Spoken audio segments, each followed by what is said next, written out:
लोकसभा के चुनाव में बुरी तरीके से हारी है भारतीय जनता पार्टी और अब नफरत फैला के उत्तर प्रदेश का उपचुनाव जीतना चाहती है। यह भारतीय जनता पार्टी का इतिहास है, झगड़े करा के, फसाद करा के चुनावी राजनीति में सफलता लेना, चाहे वो मुजफ्फरनगर हो, चाहे अलीगढ़ हो, चाहे अब बहराइच हो, देवरिया हो। नफरत फैलाओ और राज करो, झगड़ा कराओ और राज करो, फसाद कराओ और राज करो। यह भारतीय जनता पार्टी का फॉर्मूला हो गया, क्योंकि स्कूल बनाना नहीं है। अमित शाह का बेटा जिसको बल्ला पकड़ना नहीं आता, वो बीसीसीआई का चेयरमैन बनेगा, यूपी का नौजवान झगड़ा करेगा। अमित शाह का लड़का वो जाके दुबई के शेखों के साथ धंधा करेगा, रोजगार करेगा, बिजनेस करेगा हजारों करोड़ का, और प्रधानमंत्री जी उसके व्यापार को प्रमोशन देने के लिए विदेशों में जाके मस्जिद में भी जाके गले मिल लेंगे, लेकिन यूपी में झगड़ा कराना है।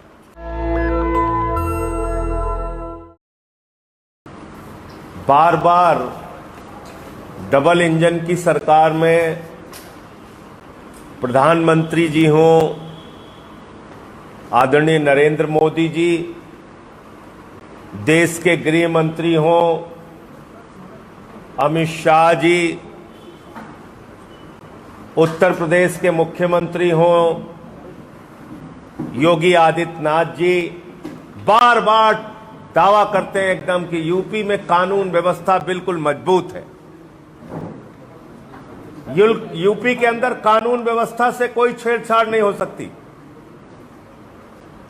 यूपी में बिल्कुल सख्त कानून व्यवस्था है।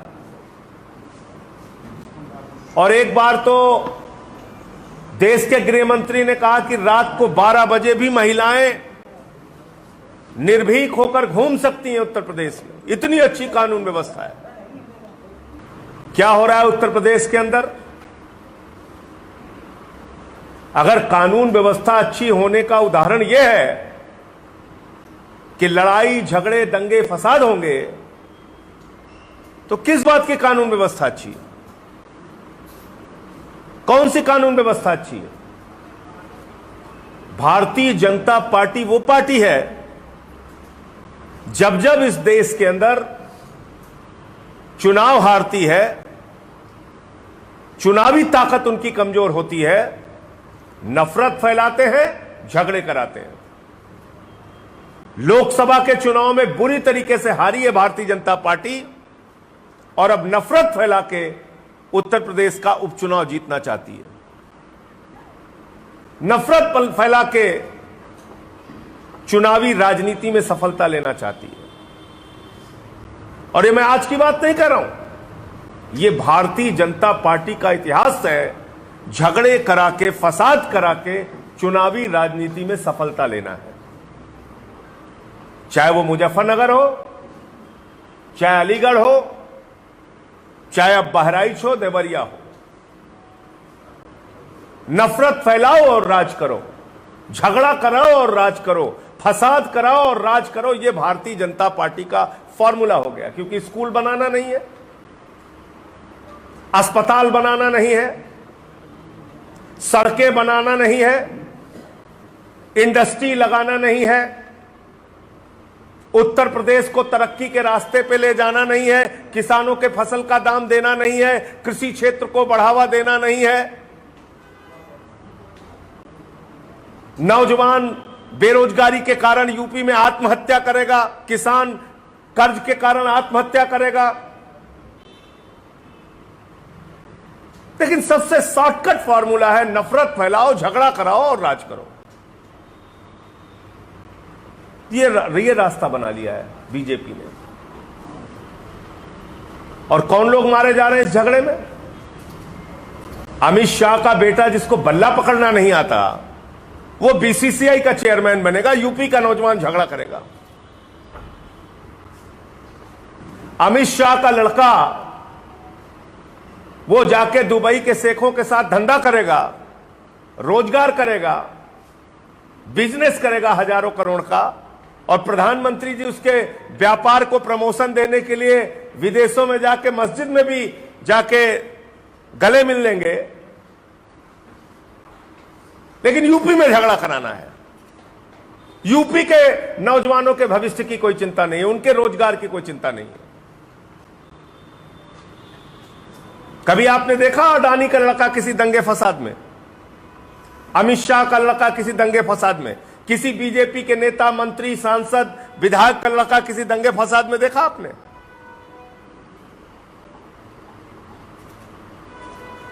नफरत फैला के यूपी के लोगों को बर्बाद करना है, उनकी जिंदगी को बर्बाद करना है, यह इनका काम है। भारत के प्रधानमंत्री एक चुनावी रैली के अंदर उत्तर प्रदेश में कहते हैं, कभी नहीं बताते वो, इतने स्कूल बनाएंगे यूपी के लोगों, हमें जिता दो, इतने अस्पताल बनाएंगे यूपी के लोगों, हमें जिता दो, इतनी फैक्ट्री लगाएंगे, इतना रोजगार देंगे, इतनी इंडस्ट्री लगाएंगे, हमको जिता दो। नहीं कहते कभी। क्या कहते हैं? कहते हैं गांव गांव में शमशान बनाना है। यह भारत के प्रधानमंत्री की सोच है, डबल इंजन की सरकार के जो मालिक हैं। कहते हैं गांव गांव में शमशान बनाना है। अगर कब्रिस्तान है तो शमशान होना चाहिए कि नहीं होना चाहिए? जिस देश का प्रधानमंत्री शमशान बनाने की सोच रखेगा, वो यूपी के लोगों का भला नहीं कर सकता, वो यूपी के नौजवानों का भला नहीं कर सकता। आज उत्तर प्रदेश का नौजवान रोजगार के लिए दर दर की ठोकरें खा रहा है, लेकिन हजारों करोड़ रुपए का ठेका उत्तर प्रदेश में कौन से लोग कर रहे हैं? देश के प्रधानमंत्री नरेंद्र मोदी के दोस्त कर रहे हैं। चले जाइए काशी में देख लीजिए, अयोध्या में देख लीजिए, बड़े बड़े एक्सप्रेसवे, हाईवे देख लीजिए, जल जीवन मिशन के ठेके देख लीजिए, कौन कर रहा है? भारत के प्रधानमंत्री नरेंद्र मोदी के दोस्त कर रहे हैं। पूरे दुनिया में घूम घूम के अडानी को ठेका दिलाने का काम भारत के प्रधानमंत्री करते हैं। नीरव मोदी हो, मेहुल चौकसी हो, हजारों करोड़ रुपए देश का लूट रहे हैं लोग, बैंकों को खाली कर रहे हैं। देश की सारी संपत्तियां इन लोगों के नाम पे करते जा रहे हैं। और आपको क्या कर रहे हैं? झगड़ा करो, लड़ाई करो, मारपीट करो, नफरत फैलाओ।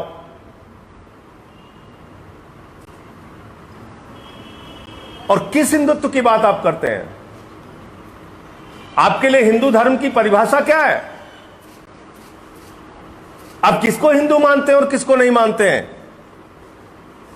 आपने हमारे देश के तत्कालीन राष्ट्रपति श्री रामनाथ कोविंद जी को अयोध्या के मंदिर के शिलान्यास में नहीं बुलाया, क्योंकि वो दलित समाज से आते हैं। आपने मंदिर के उद्घाटन में मौजूदा राष्ट्रपति श्रीमती द्रौपदी मुर्मू को नहीं बुलाया, किस इसलिए कि वो आदिवासी समाज से आती हैं। आपके लिए इस देश का पिछड़ा, दलित, आदिवासी ये हिंदू नहीं है, उसके ऊपर मध्य प्रदेश में पेशाब किया जाएगा आदिवासी के सिर पे, और दलित को, सीआरपीएफ के जवान को घोड़ी पे नहीं चढ़ने दिया जाएगा, और गुजरात में अंगूठा काट लिया जाएगा दलित के बच्चे का गेंद छूने पे। वो हिंदू नहीं है। जब जब पिछड़ों का, दलितों का, आदिवासियों का, इस देश के वंचित समाज के लोगों का संगठन और एकता मजबूत होती है, नफरत फैला के, झगड़े करा के राजनीति करना चाहती है बीजेपी। बहराइच में जो कुछ भी हो रहा है बहुत ही दुर्भाग्यपूर्ण है, दुखद है, पीड़ादायक है हम सब के लिए। और मैं बहुत स्पष्ट तौर पे कहना चाहता हूं, हिंदू हो या मुसलमान, जो भी भड़काने की बात करे, कानून के दायरे में उनके खिलाफ सख्त से सख्त कार्रवाई होनी चाहिए। समाज में ऐसे भड़काऊ भाषण देने और लोगों को लड़ाने और झगड़ा कराने की छूट किसी को नहीं होनी चाहिए, चाहे हिंदू संगठन के लोग हो, चाहे मुसलमान संगठन के लोग हो।